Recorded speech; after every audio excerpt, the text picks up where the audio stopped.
वुडोंग क्वेन कुन के पिछले एपिसोड में हमने देखा डोंग उस स्टोन टेलिस्मैन और अपनी बहन टैन की बात करता है। अब डोंग कुछ दिनों तक प्रैक्टिस करता है। कुछ दिनों के प्रैक्टिस के साथ डोंग को रिजल्ट्स दिखने लगते हैं। डोंग के बॉडी के अंदर युआन पावर जो होती है वो धीरे धीरे करके बढ़ रही होती है और अब डोंग कभी कभार अपनी पेनिट्रेटिंग फिस्ट से टैन एक्कोस को भी प्रोड्यूस कर पा रहा होता है। अपनी ट्रेनिंग करते हुए डोंग होंग के बारे में सोचता है एंड कहता है, लिन होंग, तुम टैन के बारे में सपना देखना भूल जाओ। अगर तुमने उस पर हाथ भी लगाया तो मैं तुम्हें बहुत मारूंगा। अब तभी वहाँ पर टैन आती है। टैन डोंग को बताती है कि उसे जल्दी से घर जाना चाहिए। डोंग ये सुन थोड़ा कंफ्यूज होता है। अब टैन डोंग को बताती है जब उनके फादर माउंटेन्स पर एलिक्सर ढूंढ रहे थे तब उन पर किसी पावरफुल बीस्ट ने हमला किया और वो अब चोटिल हैं। डोंग ये बात सुनकर काफी ज्यादा घबरा जाता है। अब डोंग एंड टैन दौड़ते हुए अपने घर की ओर जाने लगते हैं। डोंग टैन से उनके फादर की सिचुएशन के बारे में पूछता है।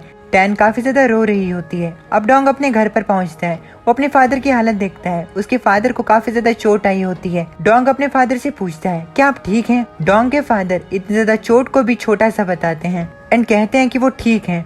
अपने फादर की खराब हालत को देखकर डोंग अपने फादर से कहता है, मैं ग्रैंडफादर से मदद मांगने के लिए जा रहा हूँ। अपने बेटे की ये बात सुनकर लिन शाओ अपने बेटे को रोक देते हैं। लिन शाओ अपने बेटे से कहते हैं, फादर को वैसे भी क्लैन को बहुत कुछ देना है, इसीलिए तुम्हारे ग्रैंडफादर को इन जैसी चीजों के लिए परेशान करना ठीक नहीं। डोंग ये सुन कहता है, लेकिन आपको काफी ज्यादा चोट लगी है। डोंग के फादर कहते हैं, तुम्हारा फादर इतना भी नाजुक नहीं है, मैं इतनी छोटी इंजरी से नहीं मरूंगा। डोंग एंड टैन को उनके फादर की चिंता होने लगती है। अब डोंग की मदर कहती है, मैं तुम्हारे लिए एलिक्सर को बॉईल करके लाती हूँ। इस बात को सुनकर शियाओ अपनी बीवी को रोक देते हैं एंड कहते हैं कि वो डोंग की ट्रेनिंग के लिए है।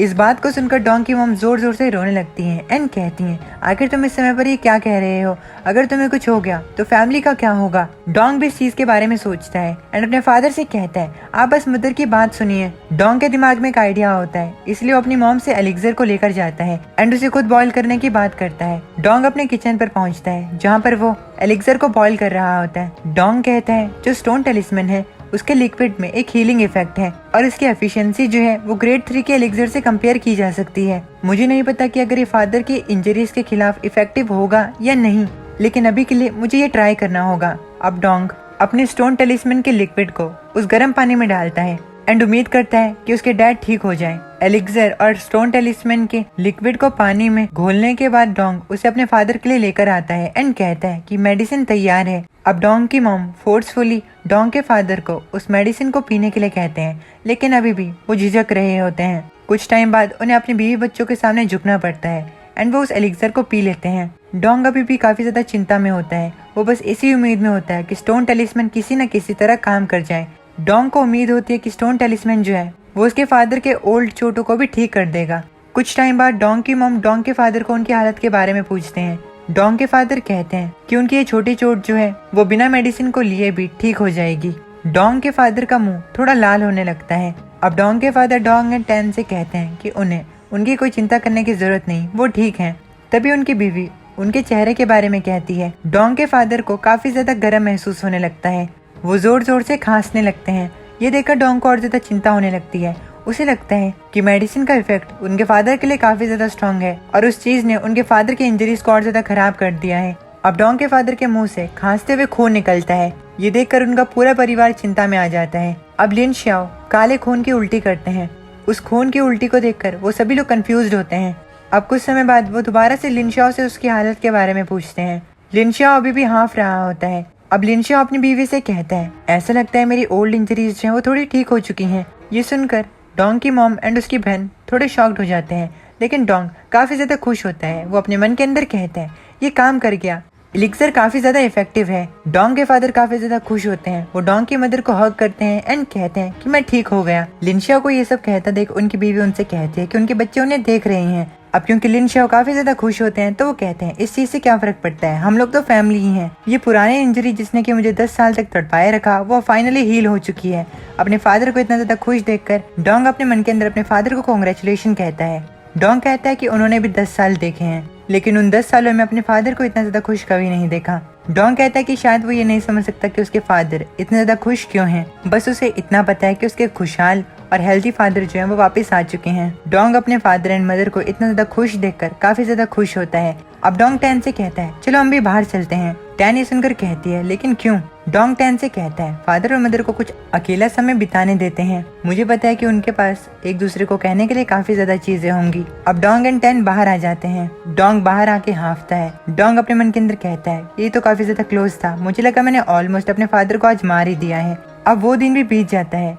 दोबारा से डोंग अपनी ट्रेनिंग पर लग जाता है। डोंग के फादर डोंग को ट्रेनिंग करते हुए देखते हैं। डोंग के फादर डोंग के इम्प्रूवमेंट से काफी ज्यादा खुश होते हैं, क्योंकि डोंग अभी पेनिट्रेटिंग फिस्ट के 7 एकोस को प्रोड्यूस कर पा रहा होता है। डोंग के फादर डोंग को देखकर कहते हैं, मैंने नहीं सोचा था कि तुम्हारी प्रोग्रेस जो है वो इतनी ज्यादा तेज होगी। डोंग अपने फादर से कहता है, ये सब ट्रेनिंग की वजह से हो रहा है। डोंग अपने मन के अंदर कहता है, मेरे फादर ने सिर्फ मुझे 7 एकोस को प्रोड्यूस करते हुए देखा है। अगर उन्हें पता चला कि मैं 10 एकोस को प्रोड्यूस कर सकता हूँ तो ये चीज उनके लिए काफी ज्यादा शॉकिंग होगी।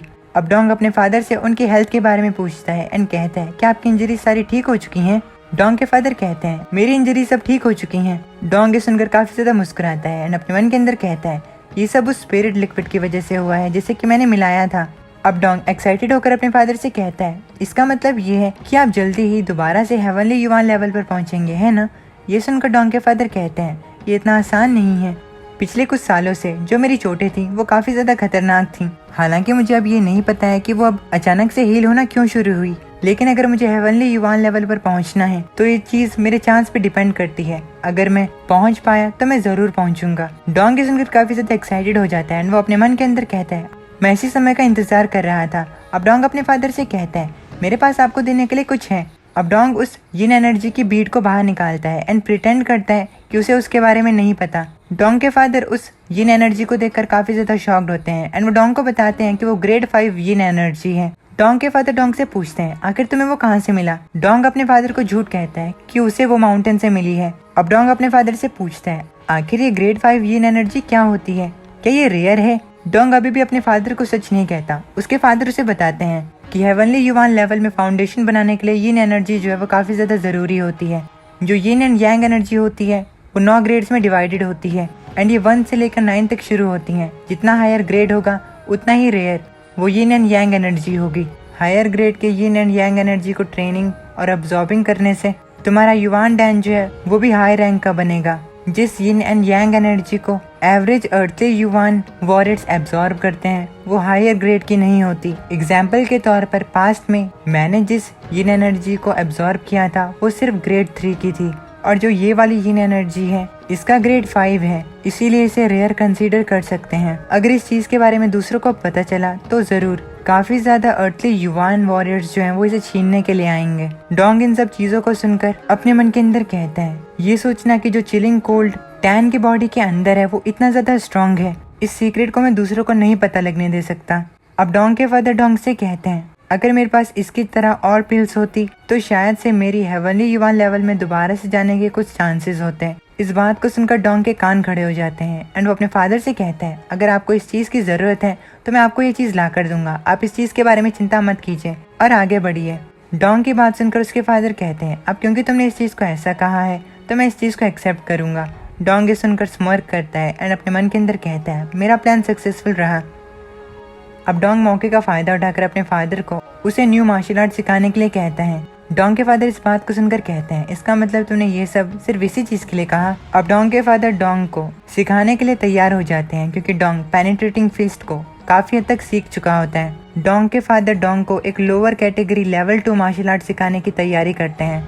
इस मार्शल आर्ट टेक्निक का नाम 8 डिसोल्यूशन पाम होता है। डोंग इस मार्शल आर्ट को सीखने के लिए काफी ज्यादा एक्साइटेड होता है। अब डोंग के फादर डोंग को 8 डिसोल्यूशन पाम सिखाना शुरू करते हैं। ये 8 डिसोल्यूशन पाम वही टेक्निक होती है जिस पर होंग ने भी काफी हद तक फोकस किया था। 8 dissolution palm set of palm techniques हैं। अब एक तरफ डोंग के फादर उसे ये मार्शल आर्ट टेक्निक सिखाते हैं तो दूसरी ओर डोंग के स्टोन टेलिस्मैन के स्पेस में उसके जैसे दिखने वाला वॉरियर भी 8 डिसोल्यूशन पाम को प्रैक्टिस करता है। हालांकि उसकी स्ट्राइक्स जो होती हैं वो डोंग के फादर के स्ट्राइक से काफी ज्यादा स्ट्रॉन्गर होती हैं। डोंग का ये स्टोन टेलिस्मैन जिन जिन मार्शल आर्ट्स को डोंग सीखेगा उन्हें काफी ज्यादा स्ट्रेंथन करेगा, और यही चीज डोंग के स्टोन टेलिस्मैन को काफी ज्यादा शानदार बनाती है। डोंग भी काफी ज्यादा एक्साइटेड होता है होंग को चुनौती देने के लिए। अब डोंग ट्रेनिंग करते हुए कहता है, जिस 8 डिसोल्यूशन पाम की शान में तुम घूमते हो होंग, मैं उसी 8 डिसोल्यूशन पाम टेक्निक को तुम्हारे सामने यूज करूंगा और तुम्हें हराऊंगा। फैमिली कंपटीशन में तुम देखना, मैं तुम्हें बहुत बड़ा सबक सिखाऊंगा। अब इसी के साथ हमारा ये वाला एपिसोड यहीं पर ख़त्म हो जाता है। उम्मीद है कि आपको एपिसोड पसंद आया हो। अगर पसंद आए तो प्लीज़ वीडियो को लाइक करके चैनल को सब्सक्राइब करना ना भूलिएगा। मैं मिलता हूं आप लोगों से नेक्स्ट वीडियो में, तब तक के लिए